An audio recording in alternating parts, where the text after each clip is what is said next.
Agora também na fatologia, na página 30, sexta linha. Sim. Você poderia nos falar sobre a negação do outro? Como isso acontece? Ah, sim. Bom, para isso talvez seja importante lembrar o que é o aspecto da afetividade, né? A afetividade, afeto, ele vem da mesma raiz, né? Em termos de etimologia, de afetar. Então, o afeto ou a afetividade, é íncito, né? A condição da afetividade, a condição, o fluxo energético e emocional de influenciar e se deixar influenciar. Essa é uma boa dica para você saber se você está num processo lógico, né, de tranquilidade, ou se você está frio e, na verdade, não está nem ligando para o outro com a ligação do outro. Quando você tem, por exemplo, essa ligação, a negação do outro, melhor dizendo, essa negação do outro, ela se dá dessa maneira. Quando você não permite essa influência mútua. Tá? Porque afetividade significa influenciar e se deixar influenciar. Tem dados semiológicos ou autossemiológicos que você pode ver se você, por exemplo, está negando o outro, ou se você é uma pessoa mais lógica e na sua. É muito simples. Você, por exemplo, se comporta diante de alguém como se aquela pessoa não existisse. Você, por exemplo, desvia o olhar de alguém, um suposto desafeto, né? Meio que para evitar a influência sensorial dessa mesma pessoa. Se você tem isso, provavelmente você não tem tranquilidade, ou tranquilidade ou ausência de emoções negativas. Você tem uma ausência positiva, uma ausência bem clara, sim, que é a frieza emocional. Isso é uma condição que é importante, que a gente estava comentando aqui. Existe uma série de desconstruções, e que foi, quando eu tive a experiência parapsíquica, foi isso que foi falado. Olha só, antes de atingir a paraafetividade, é importante desconstruir algumas afetividades que são malévolas e que boicotam muito o autopesquisador. Entre elas é a raiva e a mágoa. Então, aquela condição e a mágoa, por exemplo, traduzida na forma de frieza emocional. Então, por exemplo, é muito comum, a gente observa no dia a dia, né? Olha, existe uma pendência afetiva entre duas pessoas, principalmente entre homem. O homem gosta de fazer isso. Ele gosta de dizer que está tudo bem, mas no fundo ele está negando o outro. Ele bota o outro, numa geladeirinha, né? Deixa ali na geladeirinha, aí tira do mundo mental essa mesma pessoa. Isso é porque existe uma incapacidade de sensorialmente, não quer nem olhar para a pessoa, pensenicamente ela não quer receber essa influência. Então, por exemplo, isso daí está até colocado nessa condição aqui da antagonismologia. Não é que olha, o antagonismo, androssoma, ginossoma, quanto à tendência de erros da autopesquisa emocional. O homem, por exemplo, ele tem essa tendência, não quer dizer que todos façam, não quer dizer que sempre seja homem. A mulher pode fazer, mas assim, o homem, na hora de ver um desafeto, e vamos lembrar mais uma vez, eu falo desafeto pelo seguinte: toda desafeição tem que ser, ou deveria ser, um desafio autoconsciencioterápico para o conscienciólogo. Toda forma de desafeição. Não é só a desafeição no sentido de duas pessoas que estão se batendo, isso daí já é óbvio, isso daí é questão de civilidade, uma questão boba. Mas toda forma de rusga afetiva, de pendência afetiva, deveria ser um substrato, um desafio autoconsciencioterápico para todo conscienciólogo. Então, por exemplo, mas aí onde é que escapa esses desvios da autopesquisa emocional? Com a mulher, com o homem, como eu estava comentando, é isso. O homem diz, não, eu não tenho nada com fulano, tranquilo. E a outra parte, quando a gente vai falar, não, fulano de tal, tranquilo e tudo mais. Mas você vê por uma série de dados parasemiológicos que não está nada tranquilo. E assim, por exemplo, essa condição. É só botar os dois, um do lado do outro.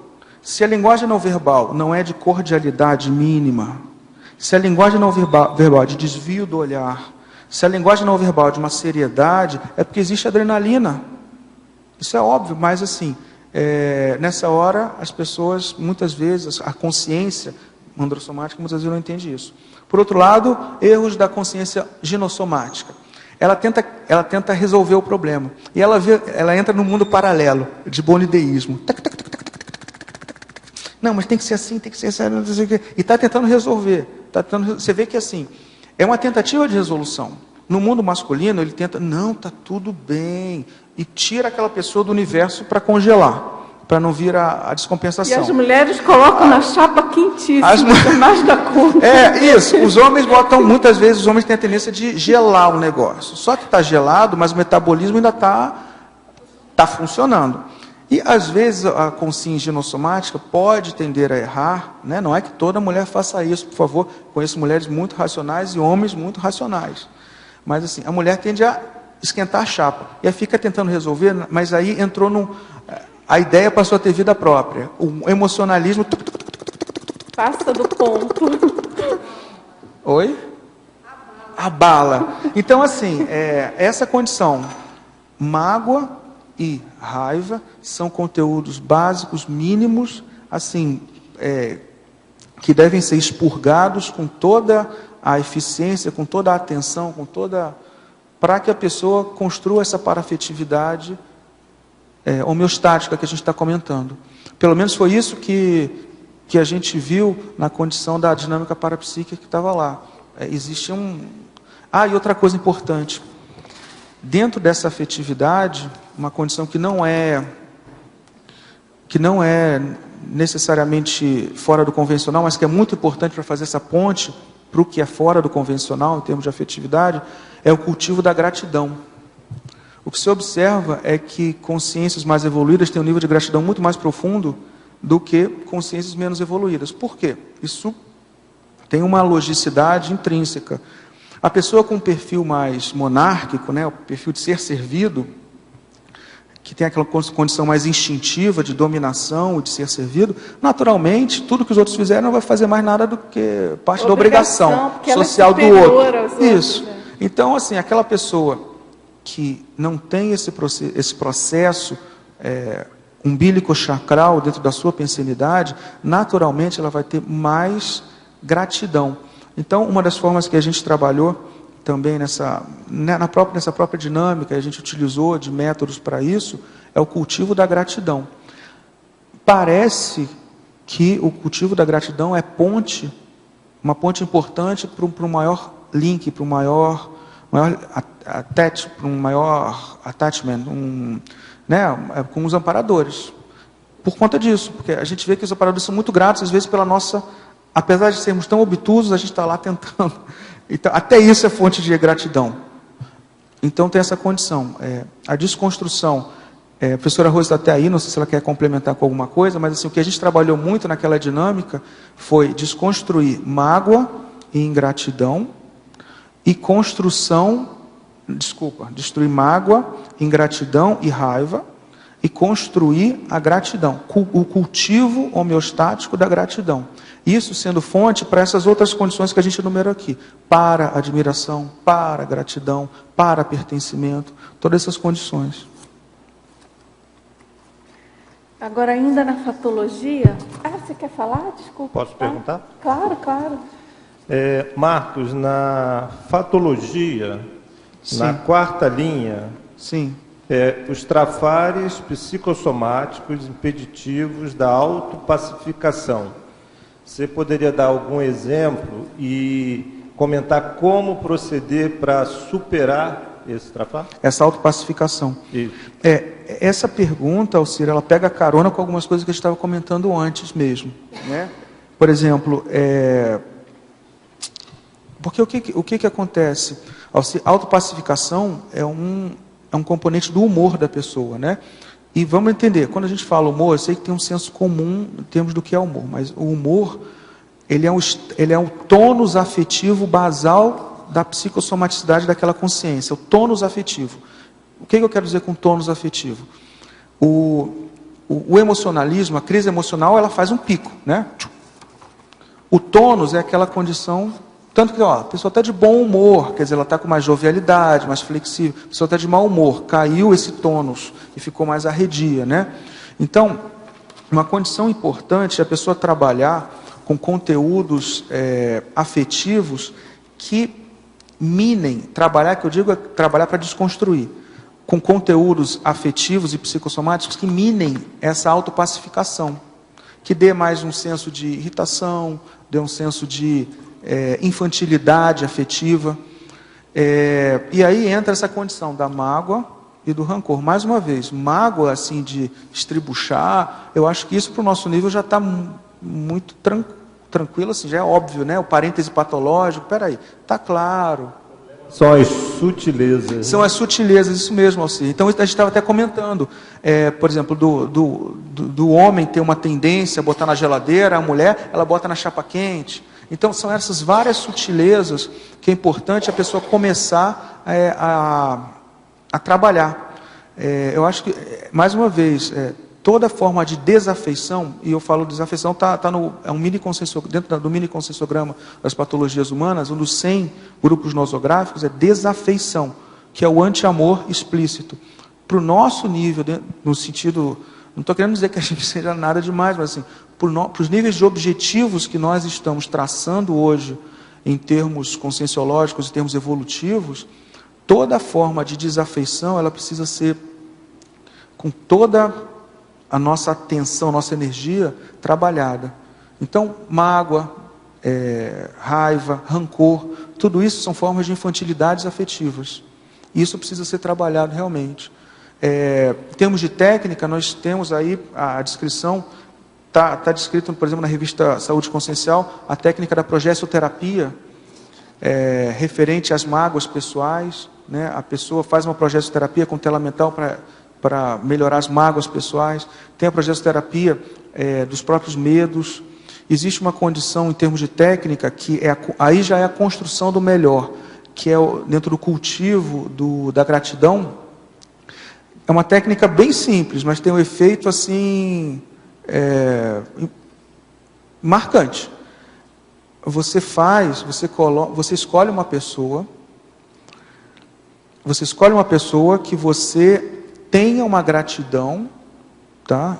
Gratidão, e que você nunca tenha tido a oportunidade de manifestar essa gratidão, tá? Aí, pessoal, importante, gratidão não é mágoa, você não vai usar essa técnica para reverter mágoa. Vou aproveitar que já que eu estou mal com fulano, essa península, não, sem negocinho. A técnica é para expressar a gratidão, ou seja, você teve algum benefício prestado, né? E você tem um sentimento, até agora, que foi tácito, não verbalizado.